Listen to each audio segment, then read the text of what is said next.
up, YouTube? This is Wawa Echo. My name is Zach, and we are here for the Smackdown Survey for November 21st, 2017. And it's going to be kind of hard doing this video, I think. For one, I've had a terribly lack of sleep, but also, I usually watch the Smackdowns on Wednesday, and that's when I do the videos. And so if I'm going to try to reference it as if it was last week. But I may be saying yesterday, I may say last week. It's currently the Monday after this particular SmackDown. See, I'm stumbling all over my words anyway. But, yeah, so the last SmackDown on November 21st, I enjoyed it. It was mostly good, actually. I didn't really have any sort of really low points that I could point out in the show. Obviously, there were the fair amount of just things you don't really care to see, not entertaining. But we'll get to those points. We'll start off by giving an up to the first promo. And we have Shane McMahon come out, and he's talking about how they come up short, but they proved that they can hang in the ring with Raw, and sort of not really the truth. Again, they are the B show, and they pretty much proved that. But anyway, then Owens and Zayn came out. I really liked their promo. I love Owens and Zayn as a heel. But I also want to make this point. I like the fact that they kind of pointed out Shane for constantly making excuses for his failures, because it's all we hear every single week. And, like, I get it, but at the same time, it's, like, boring. It's monotonous.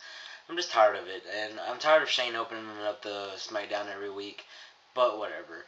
I'd probably not say the same for if it was Daniel Bryan. So, kind of hypocritical, but I don't enjoy it. However, altogether, and then Daniel Bryan came out, and I believe he made a match with between Owens and Zayn and the New Day, and said that everyone's ready to fight Owens and Zayn for pretty much costing SmackDown Live the men's match. So, it was a lumberjack match, and that was the main event, so we'll get to that later. But altogether, this promo, even though it wasn't fabulous, it was at least well done, and so this segment gets it up.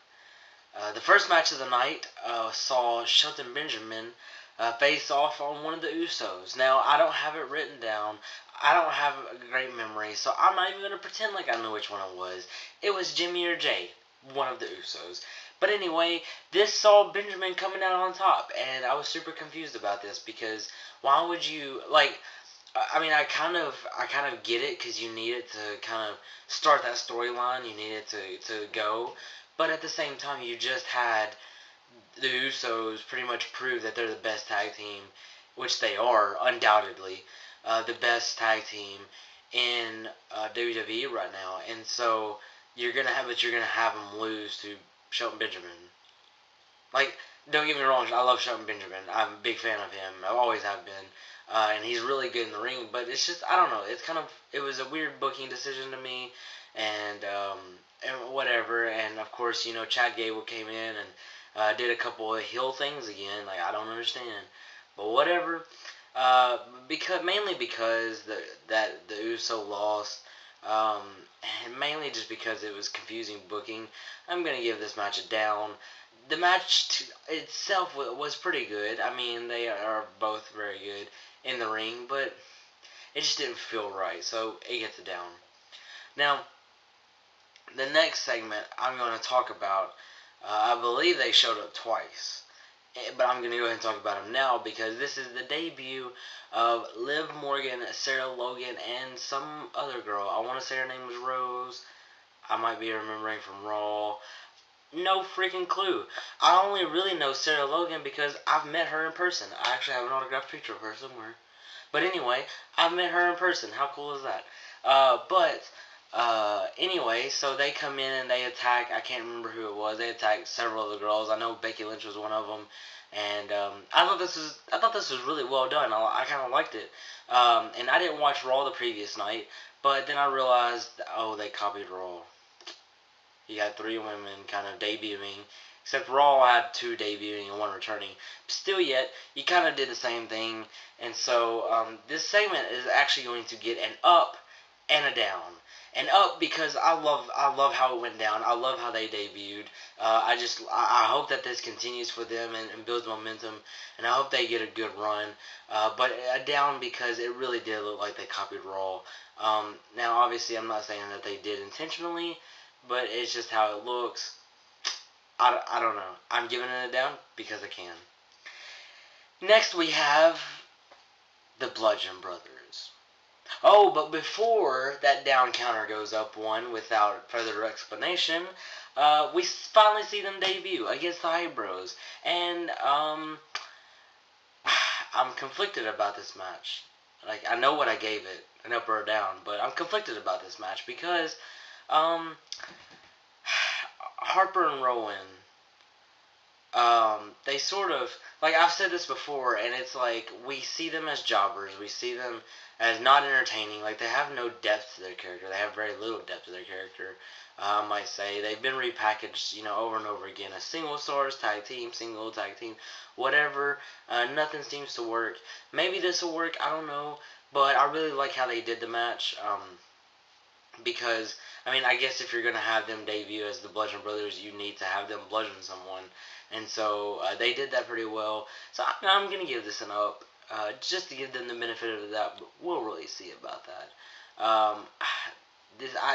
I see it going nowhere. I see them to having squash matches for a while, and then eventually them finding their match, probably in the Usos and the New Day, and then crumbling back to jobbers.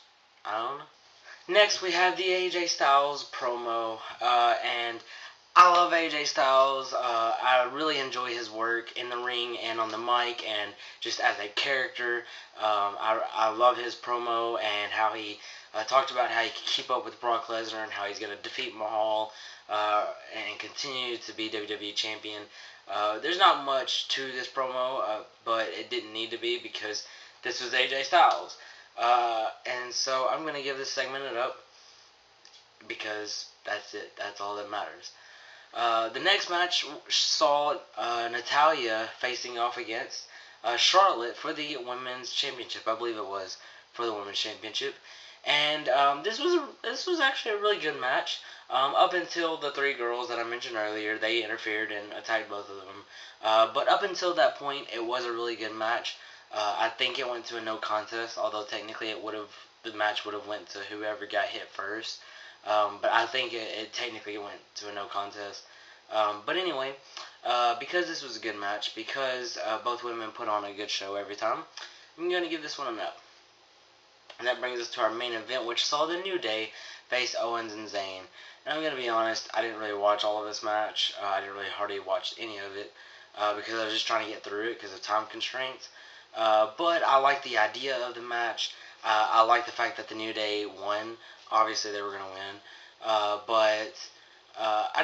like the idea altogether, so I can't really say much about it, but I'm going to give this an up. And that concludes SmackDown for this week. If you like this video, hit the like button. If you haven't subscribed for some reason, hit that subscribe button. Keep updated with our videos. And comment below if I missed anything or if you agree or disagree with something. Absolutely feel free to do that. We would love to hear from you guys.